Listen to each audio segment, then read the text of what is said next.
सेहत कार्यक्रम में आप सभी का बहुत बहुत स्वागत है। आज इस कार्यक्रम में हमारे बीच हैं डॉक्टर विवेक कुमार वर्मा, जो कि पल्मोनोलॉजिस्ट हैं, और आज आपसे बात करेंगे फेफड़ों के कैंसर के विषय में। डॉक्टर वर्मा, आपका बहुत बहुत स्वागत है हमारे कार्यक्रम में। जी धन्यवाद। डॉक्टर वर्मा, कहा जाता है कि सांस है तो आस है, और जब हम सांस लेते हैं तो फेफड़ों की बहुत महत्वपूर्ण भूमिका हो जाती है। थोड़ा बताएं कि हमारे फेफड़े किस तरह से कार्य करते हैं और क्या भूमिका है फेफड़ों की हमारे शरीर में। जी देखिए, फेफड़े हमारे शरीर के एक बहुत महत्वपूर्ण अंग हैं। इनका एक जो काम है, बेसिक काम अगर हम उसकी बात करें तो वो होता है कि ऑक्सीजन को शरीर के अंदर पहुंचाना और कार्बन डाइऑक्साइड को शरीर के बाहर निकालना।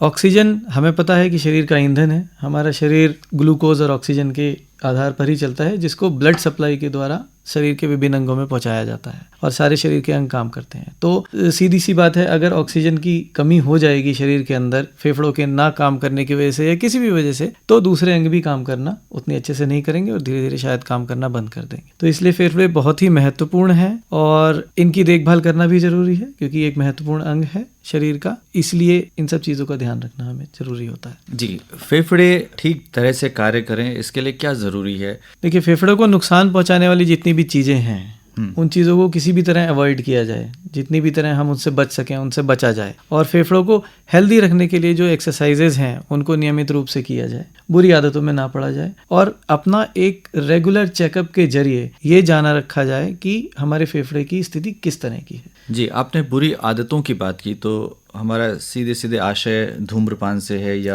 हाँ, काफ़ी हद तक से? धूम्रपान से या ऐसी वस्तुएं जिनमें ऐसे पदार्थ पैदा होते हैं जो किसी न किसी तरह हमारे श्वास के द्वारा हमारे फेफड़े में जाते हैं और अंदर नुकसान पहुंचाते हैं। प्रदूषण की क्या भूमिका है हमारे फेफड़ों के स्वास्थ्य पर? प्रदूषण एक बहुत ही इम्पोर्टेंट रोल प्ले करता है, और प्रदूषण एक बहुत ही मुख्य कारण है। अगर हम सबसे मुख्य कारण की बात करें तो धूम्रपान ही है आज भी, लेकिन प्रदूषण कहीं ना कहीं जाकर प्रदूषण भी फेफड़ों को बहुत ज़्यादा नुकसान पहुंचाने में एक कारक है। डॉक्टर विवेक वर्मा, हम फेफड़ों की बीमारियों की बात करते हैं, तो सामान्य तौर पर कौन सी बीमारियां हैं जिससे एक आम व्यक्ति ग्रसित हो सकता है? सामान्य तौर पर देखिए, अगर हम बात करें तो जो हमारी जैसे ओपीडी होती है, ओपीडी में जितने मरीज आते हैं उनमें अगर हम 90% लोगों में बात करें तो कुछ बीमारियां होती हैं, जैसे कि अस्थमा, सीओपीडी, निमोनिया या फिर पुरानी खांसी, ये और टीबी, ये हमारे यहाँ काफ़ी कॉमन है बीमारियाँ। इसके अलावा जो दूसरी बीमारियाँ हैं, जैसे कि इंटरस्टिशियल लंग डिजीज़ है या और दूसरी तरह के जो इंटरस्टिशियल निमोनाइटिस हैं या लंग्स में पानी भर जाना, इस तरह की बीमारियाँ होती हैं, ये उतनी कॉमन नहीं देखी जाती हैं। हालांकि इनका इंसिडेंस भी आज की डेट में थोड़ा बढ़ रहा है, और फेफड़ों का कैंसर भी एक मुख्य है जो कि बीमारी देखने के लिए मिलती है। जी,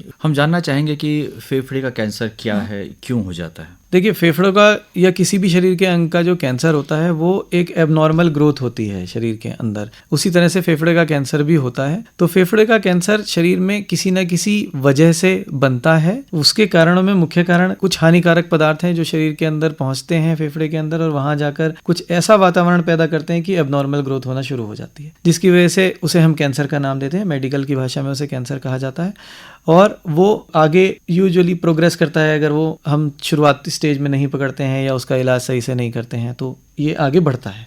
तो प्रारंभिक लक्षण क्या है डॉक्टर? प्रारंभिक लक्षण फेफड़ों के कैंसर के बहुत ही मिले जुले हो सकते हैं, जैसे कि बहुत समय तक खांसी रहना, या मुंह से कुछ एक आध बार खून का छींटा आना, या कुछ केस में छाती में दर्द होना या कसाव रहना। ये कुछ मिले जुले लक्षण होते हैं जिसे आमतौर पर लोग कई बार इग्नोर भी कर देते हैं कि चलो शायद प्रदूषण की वजह से हो रहा होगा, शायद मैं स्मोकिंग कर रहा हूँ इस वजह से हो रहा होगा, लेकिन शायद हो सकता है उसके पीछे कैंसर हो। इसलिए बहुत बार ऐसा होता है कि हमारे पास जो मरीज आता है वो काफी लेट स्टेज में आता है, क्योंकि शुरुआत में उन लक्षणों को वो ये सोचता है कि नहीं, शायद किसी और वजह से हो रहे होंगे। तो ये है इसके मुख्य। जी, तो इसके लिए जांचें कौन सी है जिससे स्थापित हो सके कि हाँ ये कैंसर है? सबसे पहला जो हम लोग करते हैं एडवाइस में वो यही होता है कि सबसे पहला और बेसिक इन्वेस्टिगेशन है एक छाती का एक्सरे करना, जिसमें नॉर्मली अमूमन तौर पे हमें एक गांठ जैसी चीज दिख जाती है कि कुछ गोल जैसा बना हुआ है सफेद कलर का। तो उसको हमें एक शक हमारे दिमाग में, एज ए पल्मोनोलॉजिस्ट हम काफी हद तक उससे पता भी लगा लेते हैं कई बार कि हाँ ये ज्यादा संभावना इसकी कैंसर की ही है। उसके बाद हम उसको ऑर्डर करते हैं कि आप एक सीटी स्कैन करवाइए कराइए, जिससे उसकी एक डिटेल्ड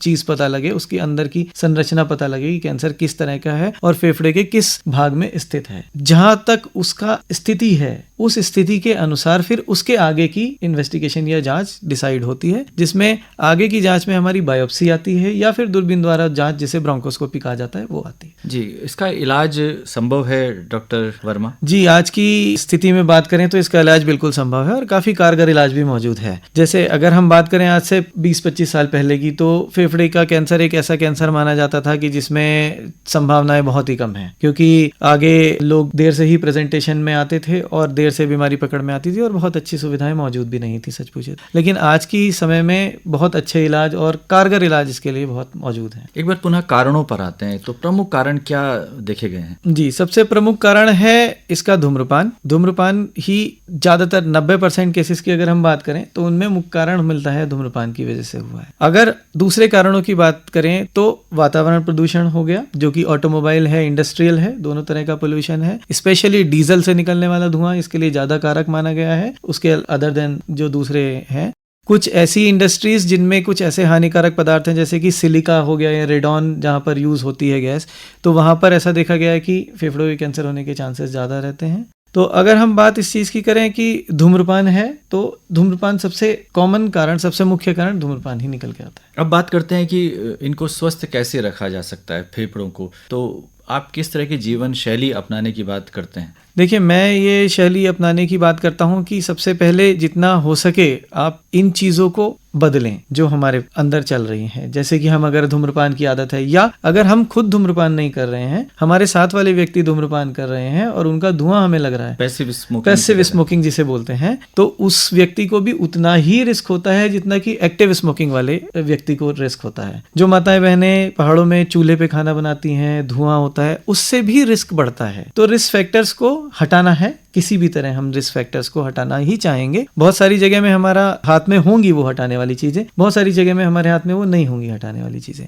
तो जिनमें हम हटा सकते हैं वहां तक हम अपना पूरा प्रयास रखें कि हम उन चीजों को हटाएं। एक चीज तो हो गया कि रिस्क फैक्टर्स को अवॉइड करना। दूसरा हो गया कि फेफड़े की लंग हेल्थ को बढ़ाने के लिए जो एक्सरसाइजेज होती हैं, जो कि डीप ब्रीदिंग एक्सरसाइजेज होती हैं हमारी योग में, जैसे अनुलोम विलोम जो एक्सरसाइज है वो होना चाहिए। Diaphragmatic breathing, deep breathing exercises, purse lip breathing exercises, इनसे लंग्स की कैपेसिटी और क्षमता बढ़ती है। तीसरा, खान पान और जीवन शैली में नियमित व्यायाम को इंक्लूड करना। इससे ओवरऑल आपके शरीर की इम्यूनिटी बढ़ती है और एंटीऑक्सीडेंट्स जनरेट होते हैं जो कि कैंसर के विरुद्ध काम करते हैं। वो ऐसा नहीं कि केवल आपके फेफड़े पे ही असर डालेंगे, वो पूरे शरीर को स्वस्थ रखने में हेल्प करेंगे और कहीं ना कहीं वो फेफड़े के कैंसर से भी बचाव में आपकी हेल्प करेंगे। प्रदूषण रहित वातावरण बना पाना क्या आम इंसान के बस का है? देखिए, प्रदूषण रहित वातावरण बनाना तो ये एक बहुत बड़ा विषय है कि प्रदूषण रहित कैसे किया जाए। अगर आप जीरो प्रदूषण की बात करें तो वो शायद संभव नहीं है, लेकिन जितना अपने एक इंडिविजुअल लेवल पर हो सकता है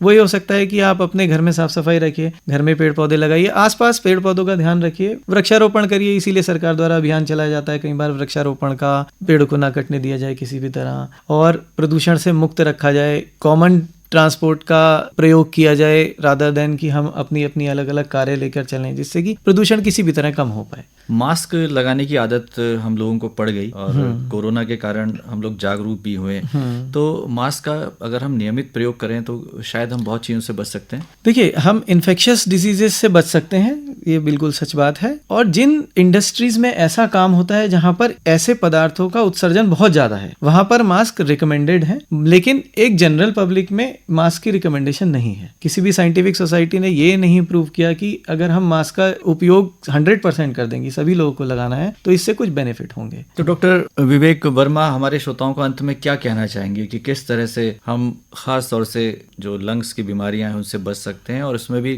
कैंसर से हम बचाव कर सकते हैं? देखिए, ओवरऑल लंग हेल्थ के लिए मैं यही कहना चाहूंगा कि अपना जो भी बुरी आदतें हैं उनको छोड़ें। जैसे कि सबसे इम्पोर्टेंट, अगर हम फेफड़ों के लिए बात कर रहे हैं तो धूम्रपान की, और धुएं से किसी भी प्रकार का चाहे धुआं हो, चाहे वो घर का चूल्हे का धुआं निकलता है या पैसिव स्मोकिंग का धुआं है या ई सिगरेट्स का धुआं है, ये सारी चीजें ही खतरनाक हैं। और प्रदूषण से बच सकें, नियमित व्यायाम करें, अच्छा खान पान रखें, जिससे कि आपके शरीर के अंदर ऊर्जा बनी रहे और आपके शरीर की प्रतिरोधक क्षमता बनी रहे। साथ में अपना रेगुलर चेकअप जरूर कराएं। एक एज के बाद ये सही में इम्पोर्टेंट हो जाता है है कि आप एनुअल चेकअप के लिए जाएं, जिससे कि अगर हमें बीमारी शुरुआत में हो भी रही है तो उसका बहुत अच्छे से इलाज किया जा सके। तो डॉक्टर विवेक कुमार वर्मा, आज आप इस कार्यक्रम में आए और आपने हमारे श्रोताओं के साथ बहुत ही महत्वपूर्ण बातें साझा की। आपका बहुत बहुत आभार, धन्यवाद।